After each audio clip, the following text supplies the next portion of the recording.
Europe 1, 6h56, Thomas Soto. C'est l'heure du vrai faux de l'info de la matinale avec vous, Géraldine Vosner. Bonjour. Bonjour Thomas. Ce matin, la poigne antiterroriste affichée de Marine Le Pen. À la veille du premier tour, la candidate du Front National s'accroche à cette promesse ravivée par les événements de la nuit dernière. Elle veut expulser immédiatement tous les étrangers fichés S.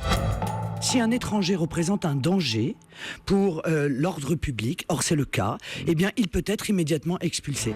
Alors c'est très clair, si un étranger présente un danger pour l'ordre public, dit Marine Le Pen, il peut être expulsé. C'est clair, mais est-ce que c'est vrai ou est-ce que c'est faux, Géraldine ? Alors c'est vrai Thomas, mais dans un cadre précis, difficilement applicable au fichier S et qui n'a rien à voir avec la justice. C'est une mesure administrative que peut prendre soit le ministre de l'Intérieur, soit le préfet. Que dit la loi ? Article L 521 du Code d'entrée et de séjour des étrangers, un non-national peut être expulsé en cas d'urgence absolue, alors il est contraint, renvoyé tout de suite, ou en cas de menace grave à l'ordre public.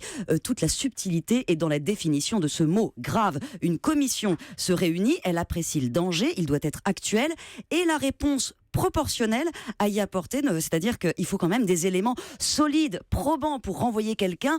On ne peut pas se contenter d'un simple soupçon. Or, c'est ça qui pèse sur les fichiers S. Un soupçon, car qui sont-ils ?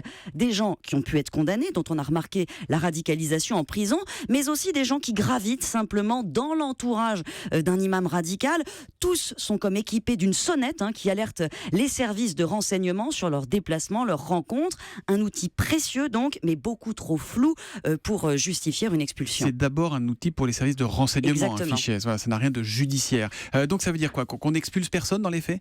Alors si, un peu plus de 90 personnes ont été expulsées depuis janvier 2015. Le frère de Tariq Ramadan, par exemple, raccompagné en Suisse ce mois-ci. Un ressortissant turc expulsé sur ordre du ministre. Il faisait du prosélytisme en prison. Depuis le 1er janvier, 6 étrangers en tout ont quitté le territoire pour leur lien avéré avec ces mouvances islamistes. À titre de comparaison, en Italie, il y a eu 37 expulsions pendant la même période.